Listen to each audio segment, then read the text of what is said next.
Olá pessoal, tudo bem? Meu nome é Guaraci Rosa, sou professor de História da Secretaria de Educação do Estado do Rio de Janeiro.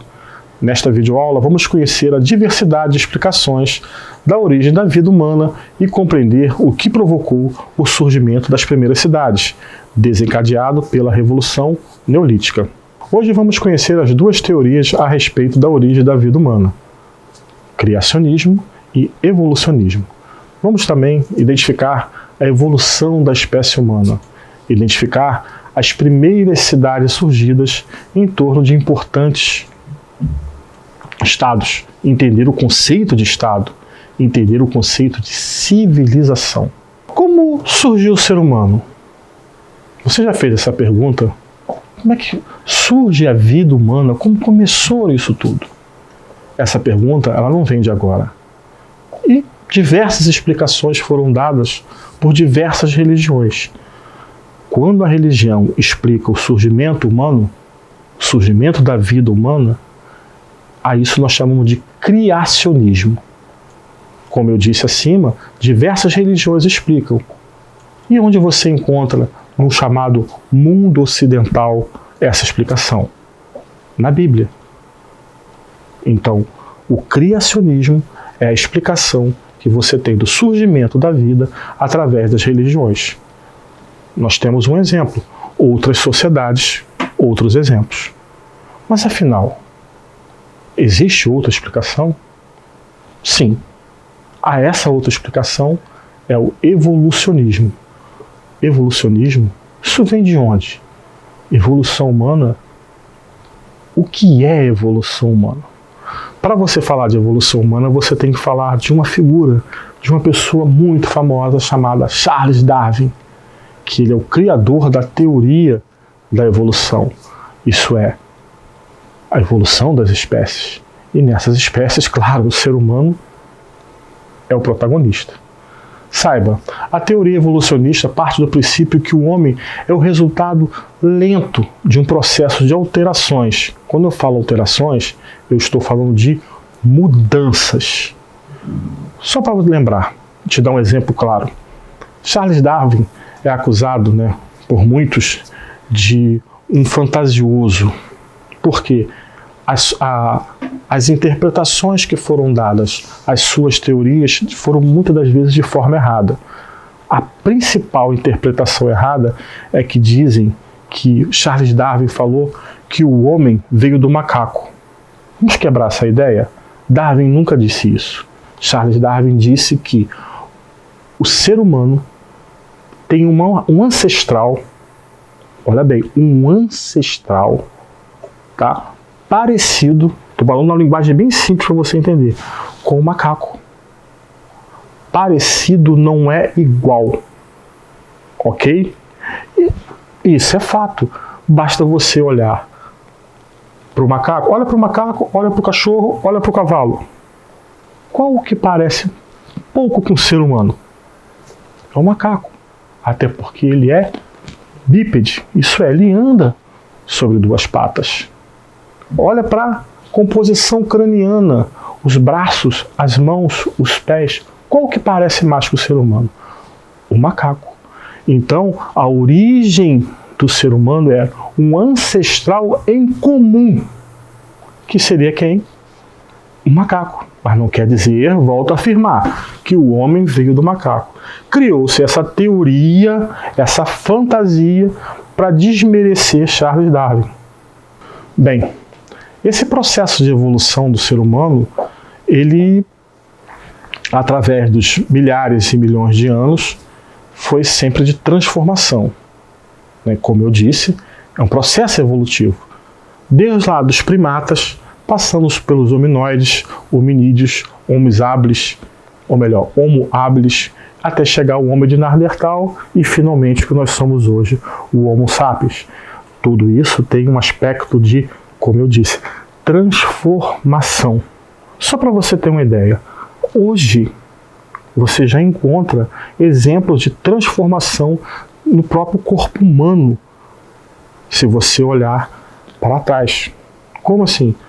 Pessoas hoje já não nascem mais com o chamado dente ciso. Isso é uma transformação. Se você olhar nos crânios que são encontrados, restaurados, né, crânios de milhões de anos, de milhares de anos atrás, não são iguais aos de hoje. Existem diferenças, porque o ser humano está sempre no processo, essa é a palavra, tá? De evolução, de transformação, também no seu corpo. Vamos aprender um pouco sobre as transformações que o homem teve no seu espaço, isso é, nos lugares que ele viveu. Entre 35 e 15 mil anos atrás, observamos transformações muito importantes nas sociedades. Era a sociedade paleolítica, tá? Essa sociedade, ela se transforma em neolítica. Opa, como assim? O que era uma sociedade paleolítica e o que era uma sociedade neolítica? Como viviam? Antes você tinha o nomadismo. O homem era nômade. Depois ele vai passar a se fixar na terra. Qual o maior fator para ele se fixar na terra? E entra a mulher muito forte nisso, tá? A mulher é extremamente importante para você entender a transformação nessa sociedade. O que vai prender um homem na terra? O que faz ele deixar de ser nômade, isso é, trocar de lugar e passar a ser sedentário, se fixar no lugar? É quando ela descobre a agricultura. O ser humano só colhia aquilo que a natureza ofertava. Um belo dia, e a mulher era responsável por essa coleta, né? Ela que organizava. Ela percebe que quando joga um caroço de uma fruta na terra, aquilo brota e cresce. Com o passar de milhares de anos, percebeu-se que aquilo poderia plantar e colher. E aí eles começam a fazer isso aos poucos. Não se percebia antes porque o homem ficava pouco tempo, ele ficava trocando de lugar. Quando ele resolve ficar fixo, é através da agricultura. Porque você não planta algo hoje e vai colher amanhã.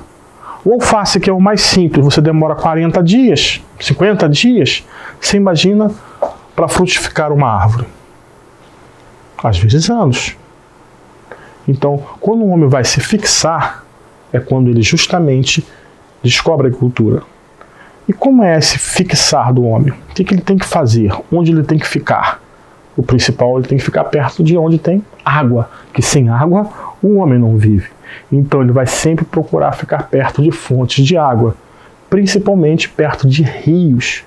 E isso vai ser um processo em que ele deixa de ser nômade e ele passa a ser, como eu disse anteriormente, sedentário. É a transformação do período paleolítico, tá, para o neolítico. E essa transformação de um período de outro envolve também a transformação dele mexer com as pedras. Se aqui era uma pedra polida, aqui vem chamada pedra lascada, porque ele passa a trabalhar essa pedra para fazer ferramentas, para fazer armas, para se defender do inimigo e, claro, para atacar também. Tá? E todos esses fatores, né, formam hábitos das sociedades. Todos esses fatores vão contribuir para a chamada sedentarização dos grupos. Lembrar que os grupos eram pequenos. Com a sedentarização, eles vão crescendo cada vez mais e se fixando à terra. Voltando a falar, é a sedentarização humana. Reparou que agora há pouco eu falei sobre o nomadismo, sedentarismo? Entender um pouco melhor isso? No nomadismo, o ser humano, como eu disse, ele trocava de lugar. Então ele só pegava aquilo que a natureza oferecia, ele não plantava. Então ele ficava 1 mês, 2 meses aqui, tinha fruta, ele colhia. Tinha animal para caçar, ele caçava. Tinha peixe, pescava. Mas o animal percebia que estava sendo caçado e tudo começava a fugir. A caça ficava fraca. As frutas nas árvores, ele comeu tudo. Então ele tem que trocar de lugar. Ele não plantava nada. E ele era isso é o nomadismo. Vai trocando de lugar, buscando o que a natureza oferecia. Opa, ele descobre a agricultura. Descobrindo a agricultura, ele fica sedentário, isto é, fixo no lugar. Mas ele precisa de água. Ali tem água. Beleza, ele vai dominar a água, vai dominar a agricultura, vai criar pecuária, isso é, criação, domesticar os animais, Isso tudo é o processo de evolução do ser humano no seu espaço. Isso é uma transformação apenas? Não. Isso é uma revolução. E o que você entende como revolução? O que você acha que pode ser uma revolução? É uma transformação abrupta, e isso, uma transformação muito forte na sociedade. E é isso que o ser humano vai fazer. Entretanto, quando a gente fala desse processo de saída do nomadismo para o sedentarismo, né, a partir do domínio da agricultura, nós estamos falando de revolução, sim. Revolução agrícola. Isso mudou a história do ser humano. Ainda que não foi acelerada, foi uma forma lenta. Porque hoje a gente está acostumado com tecnologia, que tudo é mais rápido. Não, ali o processo demorou bastante. Mas isso impactou, isso transformou a sociedade. Porque transformou o comportamento humano, a relação do homem com a terra, a relação do homem com o espaço em que ele vive. Detalhe, tá? Essa agricultura, claro que com outra tecnologia, com outras formas, ela está aí até hoje. Opa! Nós falamos agora há pouco sobre o período paleolítico, neolítico, nessa transformação na revolução. Observa, o ser humano vivia em pequenos grupos. Esses grupos vão crescer. E quando cresce, você vê surgir as aldeias. Opa, essas aldeias também vão crescer. E elas vão se transformar em quê? Em cidades. Quando elas se transformam em cidades, você vai ver o conceito de Estado. Surge Estado com E maiúsculo, tá? No sentido de instituição, de ter regras, de ter leis, de ter um líder. E onde vão surgir essas cidades? Né? Como surgem elas? Uma aldeia aqui, outra aqui, elas se juntam, formam uma aldeia maior e sempre, tá? À margem de rios. Por que as margens de rios? Claro, primeiro a água, né? Tanto para agricultura quanto para beber, para consumo, mas também para transporte. Você se locomove de um lugar para o outro, até para trocar a produção. X alimento aqui eu produzi, o cara que mora lá, outra aldeia lá embaixo, outra cidade, produziu um outro tipo de alimento, havia uma troca, havia muito isso forte no local. A população vai crescer. É necessário para eles ter um líder. Surge um líder. A partir do líder é necessário o quê? Ter leis, regras. Aí quando você tem um líder, você tem leis, você tem regras, você está criando um conceito. O conceito de Estado. Tá? Várias atividades vão surgindo em torno disso. Tá? Essas civilizações são chamadas de civilizações fluviais. Viviam onde? Próximos aos rios. Principalmente num lugar chamado Mesopotâmia. Nós estamos falando nisso, ó, de civilizações, ó, bem antigas. Mas dessa civilização antiga que você vai entender a história do ser humano de hoje.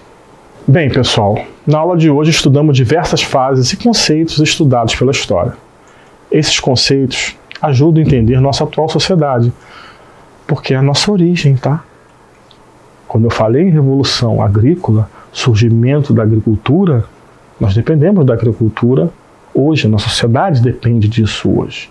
Então, quando nós vamos lá estudar o passado, estudamos esse passado e a relação desse passado com o tempo e com o espaço, para a gente entender o melhor o nosso presente. Alguns falam grosseiramente que é para entender, para prever o futuro. Não, é para construir, visualizar um futuro melhor.